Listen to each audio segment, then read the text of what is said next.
Puji syukur dan terima kasih kami naikkan ke hadirat-Mu. Pagi hari ini kami boleh berjumpa kembali dalam keadaan sehat. Kami boleh bersama-sama untuk berbakti, beribadah, memuji nama-Mu, mendengarkan firman-Mu ya Tuhan. Terima kasih Tuhan. Kami berdoa bagi rekan-rekan yang belum bergabung. Tuhan tetap besertai mereka, hingga mereka pun boleh bersama-sama dengan kami pada pagi hari ini.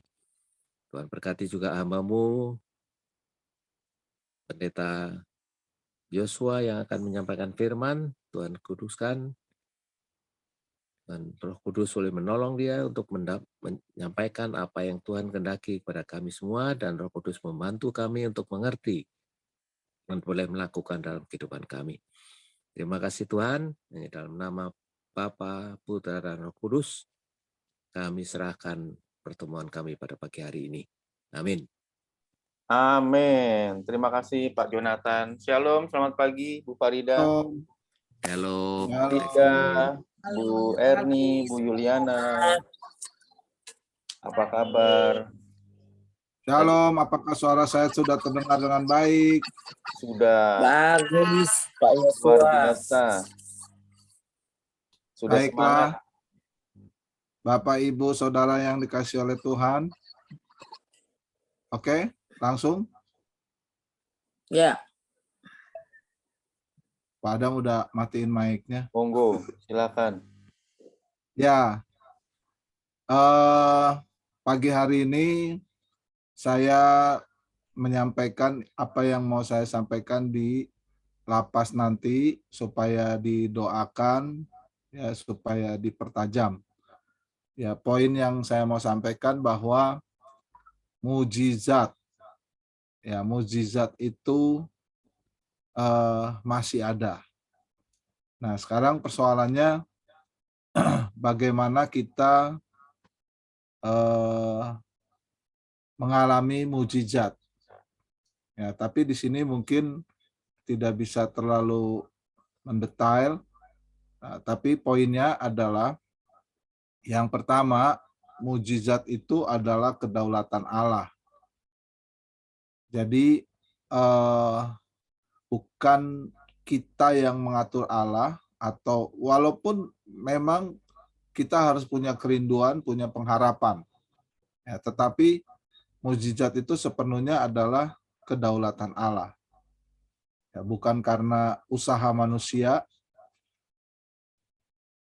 apapun, walaupun banyak orang ini mujizat di dalam Kristus ya, bukan mujizat yang secara umum. Kalau kita perhatikan bahwa orang di luar sana yang tidak mengenal Tuhan juga bisa mengalami mujizat, bisa melakukan mujizat, ya, karena pada prinsipnya bahwa manusia itu adalah makhluk yang mempunyai kemampuan sampai di situ. Seperti itu, ya. Jadi, tetapi mujizat yang dari Tuhan atau mujizat yang disampaikan oleh firman Tuhan, bahwa mujizat itu murni adalah kedaulatan Allah. Seperti contoh, ya, di perkawinan di Kana. Ya, ini salah satu dasarnya kenapa mujizat adalah kedaulatan Allah. Ketika perkawinan di Kana, anggur habis, kan Tuhan Yesus, ibunya Tuhan Yesus, Maria, bilang sama Tuhan Yesus bahwa anggur habis. Ya, tapi kalau saudara memperhatikan Yohanes pasal 2 ayat 4, dikatakan bahwa kata Yesus kepadanya, "Mau apakah engkau daripadaku, Ibu, saatku belum tiba." Gitu. Jadi pada waktu itu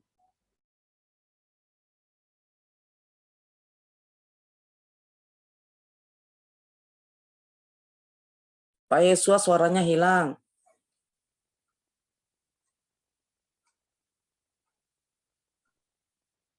Suaranya Pak Yosua hilang. halo? Ya, Ya. kembali ya. Ya. Ya, halo? Kecil ya? Ya, ya. Halo? agak kecil. Ya, ini bagus. Nah, jadi kita membaca beberapa ayat bahwa dikatakan Maria menyimpan segala hal yang dia mendapatkan apa yang dari Tuhan tentang Yesus itu adalah anak Allah. Jadi Maria tahu dan mengenal siapa itu Yesus. Dan kita membaca di situ bahwa ketika sebentar ada sesuatu yang ini nih. Ya, oke. Nah, jadi Maria berpikir pasti kesian tuan rumah ini mengalami kehabisan anggur, jadi suruh untuk Tuhan Yesus melakukan mujizat. Sebetulnya poinnya sederhana kan? Nah, tapi Tuhan Yesus walaupun itu ibunya, Tuhan Yesus tidak langsung menuruti. Justru dikatakan, mau apa engkau ibu daripadaku saatku belum tiba. Jadi di sini saya mendapatkan kesimpulan bahwa kedaulatan Allah, mujizat itu adalah murni kedaulatan Allah. Tuhan yang punya waktu, Tuhan yang punya kedaulatan. Apakah mujizat itu dilakukan atau tidak dilakukan? Maksudnya terjadi, ya itu semata-mata adalah kehendak Allah, kedaulatan Allah, waktunya Tuhan. Kita tidak bisa men-setting, kita tidak bisa mengkondisikan. Ayo, kita akan lihat mujizat, kita akan mengalami mujizat, kita akan terjadi mujizat. Jadi seringkali di sini saya memperhatikan bahwa banyak orang Kristen, khususnya hamba-hamba Tuhan ya, yang pernah melakukan mujizat seolah-olah bisa mengkondisikan mujizat itu terjadi. Nah, justru saya mendapatkan kesimpulannya bahwa manusia pun ya, entah dia dengan kemampuannya, entah dia dengan mendapatkan bantuan dari kuasa di luar dirinya, bisa melakukan mujizat. Nah, jadi apakah itu mujizat yang benar-benar bersumber dari Tuhan, ya, atau yang bukan dari Tuhan? Nah, kalau mujizat yang bersumber dari Tuhan, itu adalah murni kedaulatan Allah. Nah, kita lihat kisah para rasul sendiri, ya, misalnya kisah para rasul 4 ayat 30 dikatakan, ulurkanlah tanganmu untuk menyembuhkan orang, dan adakanlah tanda-tanda dan mujizat-mujizat oleh nama Yesus hamba-Mu yang kudus. Ya, di sini kita mendapatkan kesimpulan di ayat kisah para rasul 4 ayat 30 ini bahwa para rasul melakukan mujizat pun tidak dengan sikap mengkondisikan atau memerintah, katakanlah begitu. Ya, pasti terjadi, tidak. Tapi dikatakan ulurkanlah tanganmu dan untuk menyembuhkan orang dan adakanlah tanda mujizat dalam nama Yesus. Dan kalau kita membaca di kitab Kisah Para Rasul, hampir semua mujizat yang dilakukan oleh Kisah para rasul itu tidak dikondisikan, ya, mengalir begitu saja, terjadi tiba-tiba, spontanitas, dan tidak pernah direncanakan, ya, tidak pernah dikendalikan, bahkan mungkin tidak pernah juga seperti tidak diinginkan begitu. Ya, mereka tidak mempunyai satu konsep bahwa wah ini harus terjadi mujizat, tidak. Tapi dalam perjalanan mereka mujizat terjadi begitu saja. Nah, disinilah saya menyimpulkan bahwa mujizat itu adalah murni kedaulatan Allah. Jadi bukan usaha manusia. Nah, apa ini hubungannya dengan teman-teman kita yang di dalam penjara? Ya, bahwa walaupun mereka dalam posisi di dalam penjara, seringkali orang seperti ini merasakan bahwa hidupnya sangat kotor, ya, sangat tidak layak. sangat ya tidak mungkinlah bisa mengalami mujizat.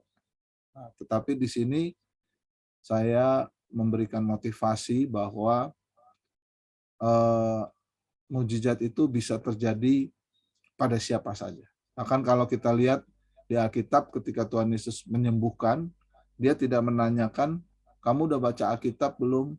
Kamu udah berdoa puasa atau belum? Ya, apakah kamu mengenal saya atau tidak? Ya, tidak begitu. Tapi Tuhan Yesus bertanya, apa yang kamu mau? Ya, dan berkali-kali kita lihat bahwa Tuhan Yesus dalam semasa hidupnya menyembuhkan banyak orang. Tapi juga anehnya di suatu tempat lokasi tertentu, ya, yaitu jelasnya dikatakan di kampung di mana Tuhan Yesus bertumbuh, itu tidak terjadi banyak mujizat. Jadi itu cukup aneh, di tempat lain banyak mujizat, tapi kenapa di lingkungannya sendiri tidak terjadi mujizat? Ya itu mungkin kita bisa baca lebih lanjut ya alasannya kenapa. Jadi bukan karena kita orang benar, orang suci ya, atau kita berusaha sehingga kita mengkondisikan untuk mendapatkan mujizat. Tapi bukan berarti kita tidak boleh mengharapkan mujizat. Ya, saya percaya bahwa adalah hal yang wajar manusiawi kalau kita mengharapkan mujizat. Tetapi poinnya adalah serahkan semuanya bahwa mujizat itu kedaulatan Allah. Nah, nanti yang kedua, nanti kita akan saya mendapatkan kesimpulan bahwa kita jangan membatasi kuasa mujizat Allah. Ya, kuasa mujizat Allah itu tidak bisa dibatasi dengan cara berpikir kita. Tidak bisa dibatasi dengan keinginan kita, kemauan kita. Kalau yang tadi mujizat kedaulatan Allah bukan karena usaha kita. Nah, yang kedua ini saya mendapatkan bahwa mujizat itu tidak bisa dibatasi. Ya, jangan membatasi kuasa mujizat Allah. Jangan membatasi cara kerjanya mau bagaimana dan lain sebagainya. Ya, ada kalau kita perhatikan Tuhan Yesus menyembuhkan pada waktu itu, ada yang jarinya dimasukin ke telinganya, ada yang meludah ke tanah lalu diaduk-aduk lalu ditempelkan ke matanya. Ya, ada yang cuma dengan perkataan saja dan lain sebagainya. Ya, sangat kalau boleh dibilang zaman sekarang itu mujizat kreatif. Jadi mujizat tidak bisa, cara kerja alat untuk menghasilkan mujizat tidak bisa dengan dibatasi dengan cara berpikir, oh harus begini Tuhan, pokoknya saya ini harus sembuh dengan cara begini, atau saya harus dapat uang dengan cara seperti itu dan lain sebagainya. Tidak bisa. Ya, manusia tetap harus berusaha, harus melakukan yang baik dengan tangannya. Firman Tuhan mengatakan begitu. Orang yang mencuri janganlah mencuri lagi, baiklah ia melakukan perbuatan yang baik dengan tangannya supaya bisa membagi-bagikan sesuatu. Nah, artinya bahwa bukan berarti kita semua pencuri, tapi kita harus melakukan perbuatan yang usaha untuk mendapatkan sesuatu. Nah, selebihnya saya percaya bahwa mujizat Tuhan bisa terjadi kapan saja, di mana saja, dan dengan cara Tuhan. Seperti itu. Nah, kalau contoh mungkin ya dalam kehidupan saya misalnya. Kemarin waktu 5 hari saya dirawat di rumah sakit, ya kan. Nah, mungkin secara manusia ingin mengalami mujizat bagaimana gitu.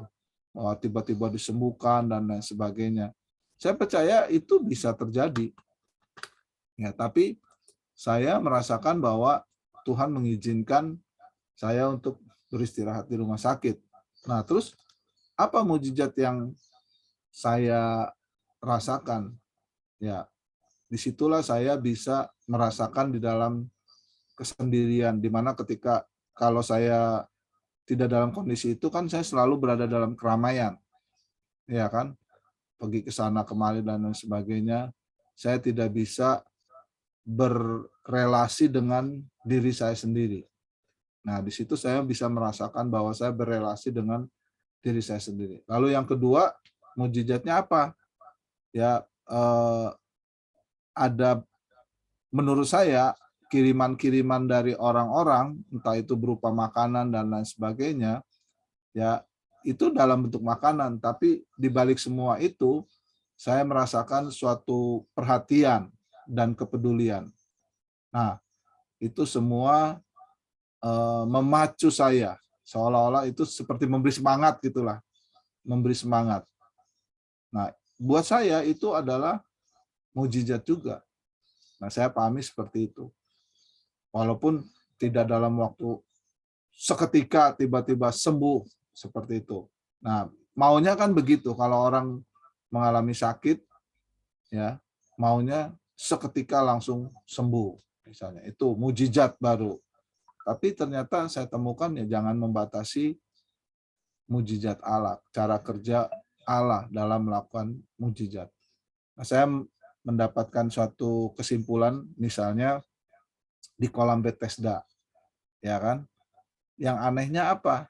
Cuma satu orang yang disembuhkan, yang lainnya tidak. Dan itu juga anehnya Tuhan Yesus bertanya, ya kan? Kan udah jelas orang yang ada di kolam Bethesda itu menginginkan kesembuhan. Kenapa Tuhan Yesus menanyakan pengen apa? Ya udah jelas. Coba kita mau lihat ya yang di kolam Bethesda ini supaya kita perhatikan di ayat-ayat firman Tuhannya. Kolam Bethesda. Mungkin bisa ditampilkan, Bro.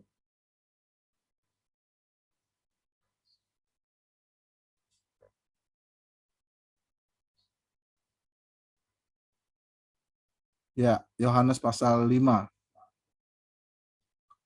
Penyembuhan pada hari Sabat di kolam Bethesda.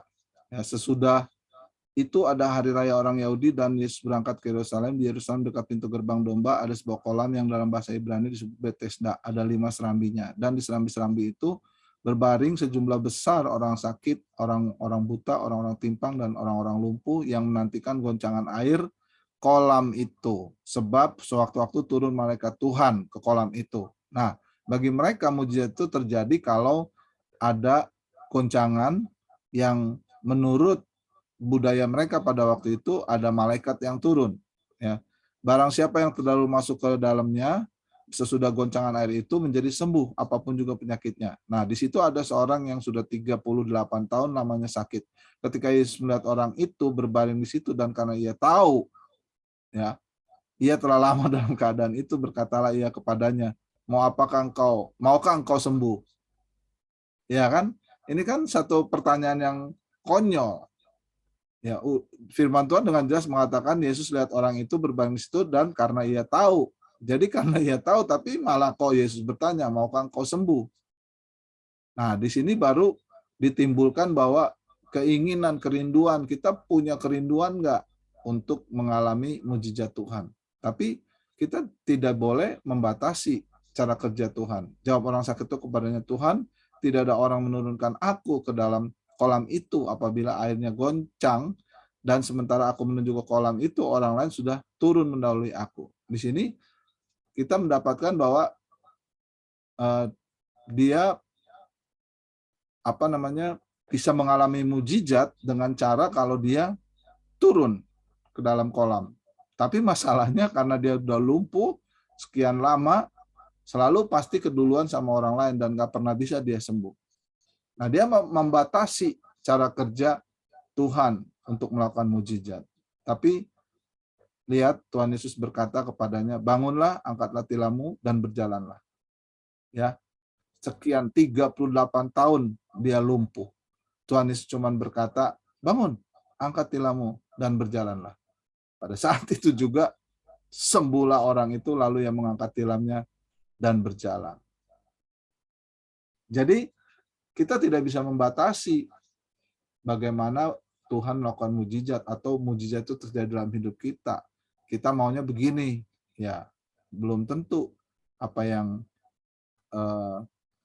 Tuhan melakukan, ya kan? Karena Tuhan tahu yang terbaik. Kadang-kadang bagi kita sepertinya tidak ada mujizat, padahal sebetulnya mujizat terjadi setiap hari. Jadi yang kedua ini, jangan batasi kuasa mujizat Tuhan atau cara kerja Tuhan. Ya, misalnya perempuan pendarahan, ya kan? Kan itu aneh sekali. Hanya cuma memegang ujung jumbai jubah Tuhan Yesus. Dan yang lucu kan, banyak orang bersentuhan sama Tuhan Yesus. Kenapa dia yang sembuh? Itu kan sesuatu yang harus kita renungkan, ya, bahwa cara kerja mujizat Tuhan itu sangat kreatif. Ya, tapi di situ juga kita bisa melihat bahwa perempuan yang pendarahan ini sangat merindukan. Nah, mungkin ini salah satu prinsip bahwa kita tetap harus merindukan bahwa mujizat itu terjadi dalam kehidupan kita. Kita mengharapkan, tapi kita tidak boleh membatasi cara kerja kuasa mujizat Tuhan. Oke, nah yang ketiga, bahwa di balik setiap mujizat itu ada kemuliaan Allah. Atau prinsipnya, kemuliaan Allah di balik setiap mujizat. Nah, ini berbeda sekali dengan mujizat yang seringkali kita rindukan. Kita merindukan mujizat terjadi, ya pertanyaannya hal yang sangat beda tipis. Apakah itu untuk kemuliaan Allah atau untuk kemuliaan diri kita? Kadang-kadang kita tidak sadar bahwa kita mengatakan untuk kemuliaan Allah, tapi sebetulnya itu hanya bungkusnya saja. Isi dalamnya tetap aja adalah egoisme kita. Isi dalamnya adalah kepentingan diri kita, kemuliaan diri kita. Ya, bisa jadi ya itu salah satu mengapa mujizat tidak terjadi. Ya, karena tanpa disadari kita menginginkan mujizat, tapi bukan dengan tujuan supaya kemuliaan Allah dinyatakan, tapi supaya kemuliaan diri kita, supaya kita dilihat bahwa oh, orang yang benar, orang yang baik, orang yang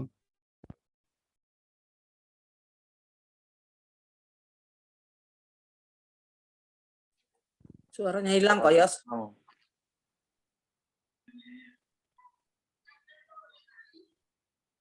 halo, ya. Ya, Oke. Jadi yang ketiga ini saya simpulkan dari mana? Ya, misalnya ketika pemuda di Nain. Nah, itu salah satu mujizat yang terjadi dan membuat gempar dan belum pernah mungkin terjadi pada waktu itu. Ya, termasuk juga bangkitnya siapa, Lazarus kalau nggak salah. Ya, terus yang paling jelas itu contohnya adalah orang yang buta sejak lahir. Dalam Yohanes 9 ayat 3 sampai 5 dikatakan begini, ketika murid-muridnya tanya, ini orang ini buta sejak lahir, siapa yang salah, siapa yang berdosa? Ya, sungguh jawaban Tuhan Yesus itu di luar dugaan. Ya, jawab Yesus apa? Yohanes 9 ayat 3 sampai 5, bukan dia dan bukan juga orang tuanya. Ya, tradisi pada waktu itu menyebutkan bahwa kalau orang yang lahir cacat itu adalah akibat dosa keturunan di atasnya, di atasnya, di atasnya. Jadi anak ini menanggung dosa orang tuanya. Nah, mereka ingin bertanya, kenapa anak ini menanggung dosa orang tuanya? Dia tidak pernah ngapa-ngapain. Kan kasihan. Apakah Allah yang seperti ini adalah Allah yang adil? Tapi kalau dijawab karena anak ini yang berdosa, lah kapan dia berdosa? Sejak dari dalam kandungan dia nggak ngerti apa-apa. Belum melakukan apa-apa. Apakah Allah yang seperti ini Allah yang adil? Tapi sungguh luar biasa jawaban Tuhan Yesus. Bukan dia, bukan juga orang tuanya. Tetapi karena pekerjaan-pekerjaan Allah harus dinyatakan di dalam dia. Nah, kita harus mengerjakan pekerjaan dia yang mengutus aku, Tuhan Yesus mengatakan begitu, selama masih siang. Akan datang malam di mana tidak ada seorang pun yang dapat bekerja. Selama aku dalam dunia, akulah terang dunia. Di sini saya menyimpulkan bahwa semua di balik semua mujizat yang terjadi yang Tuhan izinkan ya adalah kemuliaan Allah, bukan untuk kemuliaan diri kita.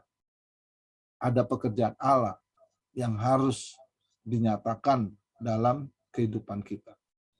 Nah, seperti Bu Farida, menurut saya adalah mujizat, ya bisa dengan ikhlas melepaskan kepergian suaminya. Nah, sampai hari ini mungkin sudah tidak terpikir-pikir, terkenang-kenang terus, ya karena itu bisa mengganggu perjalanan hidup Bu Farida ke depan. Ya, betul nggak Bu Farida? Sudah dilewati, dilupakan begitu saja, bukan berarti lupa akan kebaikan Pak Bahtiar. Betul nggak Bu Farida? Ya kan? Kenapa? Melupakan sih tidak bisa, tapi kita harus melewatinya dengan baik. Nah, artinya bahwa mujizatnya bahwa Bu Farida sudah dengan ikhlas, kan beda dengan orang yang tidak ikhlas dengan kepergian suaminya atau istrinya atau siapapun. Nah, kenapa? Karena ada pekerjaan Allah, ada kemuliaan Allah yang mau dinyatakan dalam kehidupan Bu Farida. Kira-kira begitu, Bu. Kalau saya boleh simpulkan secara sederhana, kira-kira begitu. Jadi bahwa dibalik bahwa Tuhan melakukan mujizat itu adalah karena ada pekerjaan Allah, ada kemuliaan Allah yang harus dinyatakan. Dan saya tutup dengan Roma 11 ayat 36. Sebab segala sesuatu adalah dari Dia dan oleh Dia dan kepada Dia. Bagi Dialah kemuliaan sampai selama-lamanya. Demikianlah renungan pada pagi hari ini. Dan apa ini hubungannya dengan saudara-saudara kita yang sedang berada di dalam lapas. Dan saya percaya kita harus memberi motivasi kepada mereka supaya mereka merasa ya, dan percaya bahwa sebetulnya Tuhan tidak meninggalkan mereka. Justru di balik peristiwa mereka sekarang ya di dalam lapas, ya ada mujizat Tuhan yang Tuhan mau kerjakan dalam kehidupan mereka. Nah, disinilah tugas kita untuk memberikan motivasi, untuk memberikan pencerahan, untuk membawa iman mereka kepada Tuhan, dan biarkan Tuhan yang akan berperkara dalam kehidupan mereka. Dan kalau Tuhan berperkara dalam kehidupan teman-teman kita yang sedang berada di dalam lapas ini, saya percaya kehidupan mereka diubahkan, dan ketika mereka menyelesaikan masa tahanannya, keluar dari situ, mereka akan menjadi orang yang sangat berbeda. Orang yang akan mengerjakan pekerjaan-pekerjaan Allah dalam kehidupan mereka. Ya, demikianlah Tuhan Yesus memberkati. Haleluya. Amin. Amin. Terima kasih Pak Gembala Yosua atas firman-Nya pada pagi hari ini. Mujizat. Mungkin dari teman-teman ada yang mau bersaksi tentang mujizat. Justru setiap kehidupan kita penuh mujizat ya. Sampai saat ini pun kita ada di Zoom pada pagi hari ini itu oleh karena Dia, Yesus. Tetapi jangan lupa untuk Dia juga. Seperti di dalam surat Roma tadi kan, seringkali kita akhirnya tahu mujizat itu dari Dia, tetapi akhirnya melenceng bukan untuk Dia, untuk diri kita sendiri. Oke, ada yang ingin menyampaikan sesuatu? Shalom Pak Wid. Wah, Pak Wid sudah bergabung, sudah ganteng nih Pak Wid nih, siap-siap mau kelapas. Iya, tepat hari ini juga jam 12 malam tadi datang anak-anak saya semua dari Papua. Mantu saya seluruhnya datang. Jadi maaf tadi agak terlambat. Tapi tidak apa-apa, sudah dengar nanti dengar lagi dari Pak Yosua di lapas. Yes. Siap. Mungkin ada yang mau bersaksi atau menanyakan atau menambahkan, silakan. Tentang mukjizat. Kalau zaman sekarang mukjizat beda tipis nih. Kalau pertanyaan saya itu ini, di Matius 24 ayat 24 dan Wahyu 13 ayat 1 sampai habis. Itu kan mukjizat itu dari siapa? Karena di situ dikatakan nanti pada akhir zaman, zamannya kita semua, banyak mukjizat terjadi, tapi ternyata yang membuat bukan Allah sendiri. Tapi kita nggak tahu. Itu aja pertanyaan saya, gimana Pak Yusuf? Iya, betul sekali. Itu yang tadi saya sudah jelaskan. Bedanya tipis, seperti Pak Adam tadi katakan, ya, antara mukjizat untuk kemuliaan Allah dengan mukjizat untuk kemuliaan diri sendiri. Ada banyak orang berkata bahwa kemuliaan Allah demi kemuliaan Allah, tapi itu ternyata hanya bungkusnya saja. Ya, dalamnya ternyata adalah kemuliaan diri sendiri. Nah, ya sebetulnya dengan kata lain ditegaskan di dalam Matius 24 itu, bahwa itulah mukjizat-mukjizat palsu yang dilakukan oleh Mesias-Mesias palsu. Tadi saya mengatakan bahwa manusia, baik dengan kemampuan dirinya sendiri maupun dengan bantuan dari kuasa di luar dirinya, mampu melakukan mukjizat. Dan itu sudah terbukti, bisa terjadi mukjizat. Nah, disinilah kita harus bisa membedakan antara mukjizat yang dari Tuhan dengan mukjizat yang bukan dari Tuhan. Seperti itu. Nah, kalau ditanya, nah ini berarti pertanyaan berikutnya mungkin ya, berarti apakah sekarang mukjizat masih ada? Kalau saya bilang mukjizat tidak ada, berarti apakah Tuhan sudah tidak bekerja lagi di tengah kehidupan manusia? Kan seolah-olah begitu. Atau jawabannya, ya Tuhan bekerja dengan cara lain, di mana manusia harus berusaha. Oke, tapi kalau kita perhatikan, ada hal-hal yang memang di luar batas kemampuan manusia. Seperti itu. Nah, kalau saya percaya bahwa mukjizat masih ada, Tuhan masih melakukan mukjizat. Tapi kita harus memahami tentang mukjizat yang dari Tuhan. Kira-kira begitu. Jangan sampai kita terkecoh. Amin. Amin. Ya, di kitab Wahyu tuh dikatakan banyak guru-guru, nabi-nabi palsu kan yang mengatasnamakan Yesus. Sehingga kita akhirnya orang-orang percaya, orang-orang benar itu mengira itu betul Yesus gitu. Makanya di dalam Wahyu 3 kalau nggak salah kan itu dibagikan kepada jemaat 7 jemaat tuh di Philadelphia kalau nggak salah ya.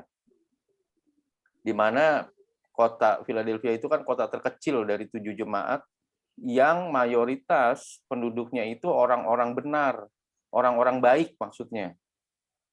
Jadi ya karena penduduknya kecil, jadi di situ ya mereka orang-orang baik, mungkin tidak begitu melakukan banyak kesalahan ya. Tetapi disitulah Yesus berkata, ya hati-hati dengan semua itu. Dikira mukjizat itu dari Yesus, tetapi ternyata salah. Itu bukan dari Yesus. Mungkin dari teman-teman ada yang mau menambahkan? Silakan.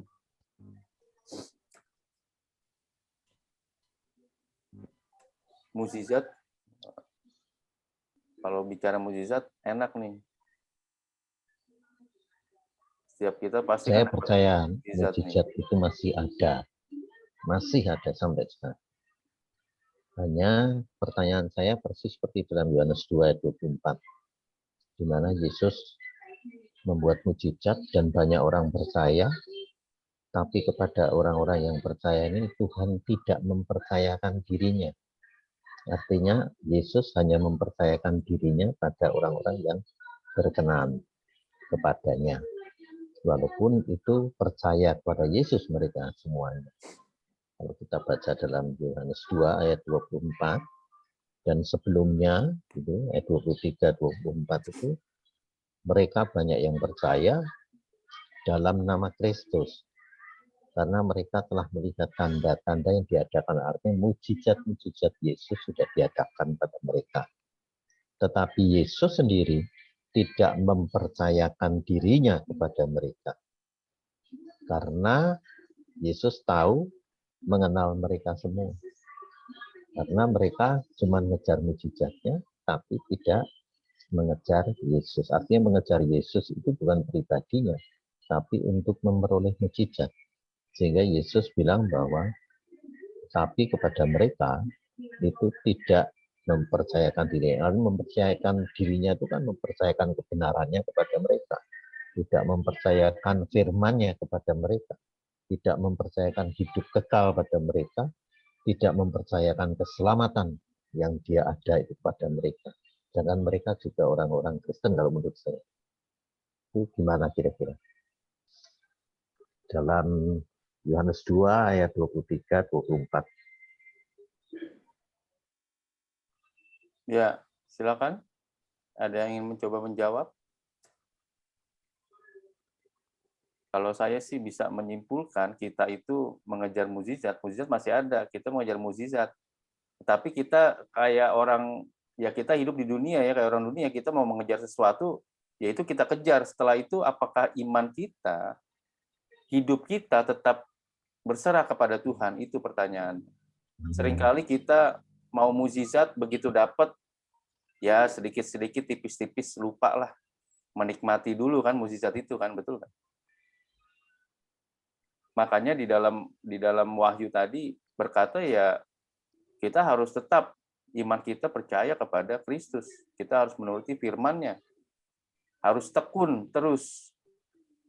Jadi apapun yang terjadi di dalam kehidupan kita, kita bisa memilah-milih. Oh, ini baik. Ini yang dari Tuhan, ini yang bukan dari Tuhan. Mungkin ada yang mau mencoba menjawab, silakan. Pak Adam. Yes, Ibu Farida. Wah. Terima kasih. Memang kita manusia ini kan selalu kalau dalam kita kesesakan apapun itu, kita kan selalu manggil-manggil Tuhan untuk menolong, melepaskan kita dari kesesakan-kesesakan itu. Nah, di sini kan jelas itu ya di Yohanes 2 ayat 23 sama 24 yang terangkan Pak Wi tadi. Jadi manusia ini mencari Tuhan itu karena kesesakan-kesesakan di hatinya. Karena keinginan-keinginan di hatinya supaya mujizat itu terjadi sama dirinya. Ya kan? Seperti saya lah. Contohnya, suami saya sakit. Tuhan, saya cari Tuhan. Menggebu-gebu saya berdoa sama Tuhan. Supaya apa? Supaya suami saya disembuhkan. Karena apa? Karena keinginan hati saya, suami saya supaya sembuh. Nah, bukan seperti yang dikatakan di Yohanes 2 tadi ayat 24 itu, bukan saya mencari Tuhannya.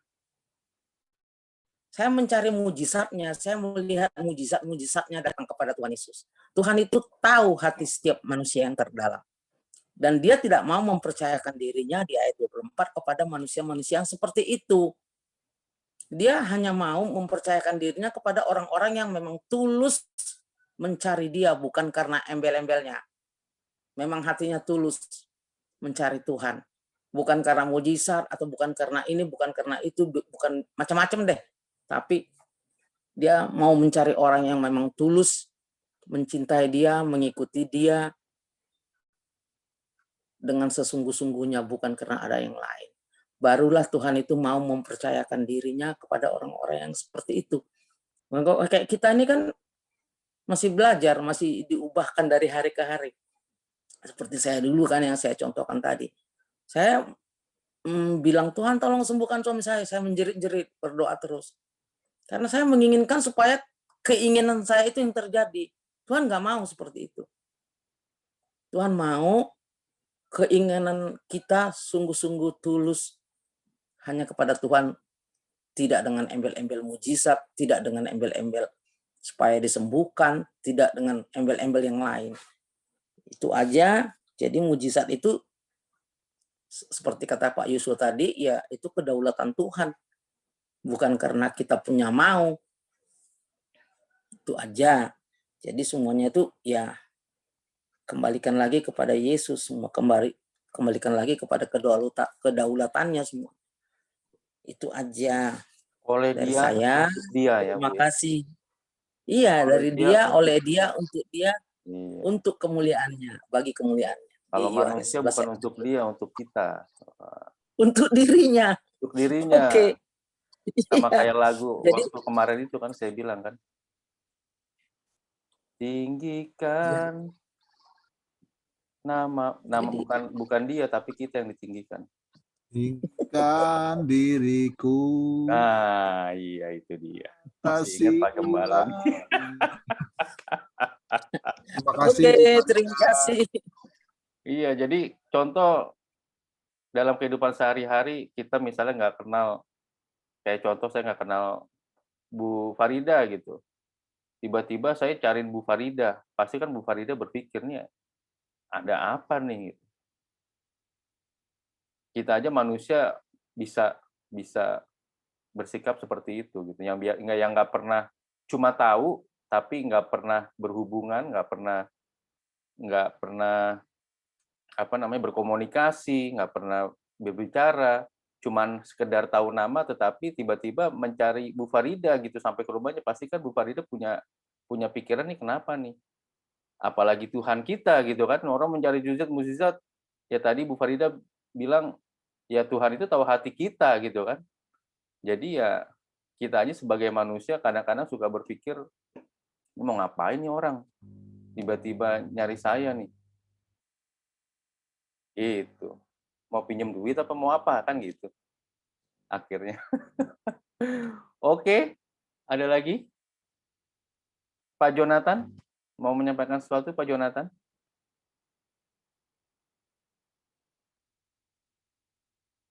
Bu Erni, Bu Yuliana, sehat-sehat Ibu Yuliana, Bu Sisda, apa kabar Bu Sisda? Tunjukkan suaramu Bu Sisda. Baik, puji Tuhan. Haleluya. Gimana Bu, mukjizat Bu? Banyak Pak di sekolahan terjadi, di diri saya juga. Yang pasti apa kata firman hari ini, mukjizat itu pasti ada dan selalu ada. Dan itu akan terjadi selalu dalam kehidupan kita. Jika kita sayang, cinta, dan menurut perintah Tuhan. Amin. Amin. Bu Erni, Bu Rachel. Apa kabar? Wes, masih ada mukjizat Bu Rachel? Pasti masih ada. Pasti ada, luar biasa. Kalau saya sih, saya pegang Mazmur 1 ya.